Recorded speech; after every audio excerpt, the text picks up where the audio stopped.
Qui n'a jamais entendu ces vieilles accusations selon lesquelles la Bible serait remplie d'erreurs et de contradictions?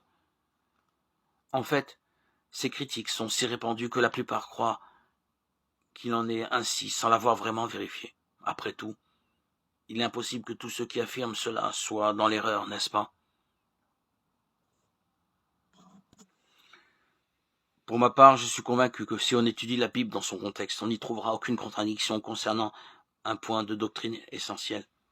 À ce propos, il faut distinguer 3 termes très importants: contradiction, paradoxe et mystère. Il s'agit d'une contradiction lorsque A et son contraire sont simultanément déclarés comme justes. Si par exemple la Bible prétendait d'un côté que Jésus est le Fils de Dieu et d'un autre côté qu'il ne l'est pas, alors cela serait une contradiction légitime. Par contre, lorsqu'elle nous dit d'une part qu'il est le Fils de Dieu et d'autre part qu'un des faux prophètes a prétendu de lui qu'il n'était pas le Fils de Dieu, ce n'est pas une contradiction. Cela souligne plutôt le fait qu'il n'est pas bon de croire les faux prophètes. On observe un paradoxe lorsque 2 déclarations semblent se contredire. Mais un examen plus approfondi démontre qu'elles sont en fait complémentaires. Je vous donne un exemple. La Bible enseigne que Jésus est le Fils de Dieu. Cependant, on lit aussi qu'il est le Fils de l'homme.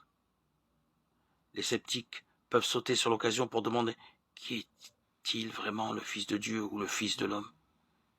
La réponse est que Jésus est également Fils de Dieu et Fils de l'homme. La Bible enseigne que Jésus est vrai Dieu et vrai homme. C'est le miracle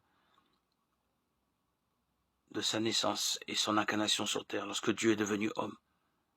Événement nommé incarnation par les chrétiens.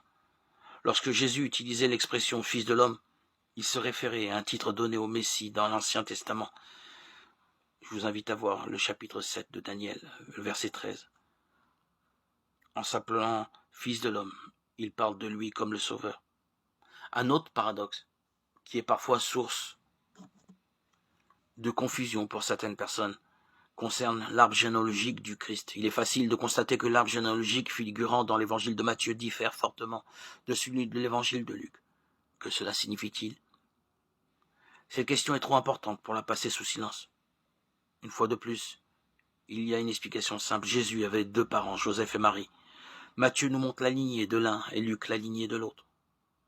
Nous pouvons savoir de quels parents il s'agit en regardant les thèmes de chaque évangile. Matthieu décrit Jésus en tant que roi des Juifs. Il remonte aux origines de Jésus par la lignée de Joseph, son père terrestre, qu'il avait légalement reconnu. Marc nous présente Jésus comme le serviteur du Seigneur. Marc ne fait aucune référence aux circonstances de sa naissance. Luc, un médecin, nous montre Jésus en tant qu'homme. Il donne beaucoup d'informations sur sa naissance au travers des yeux de sa mère, Marie.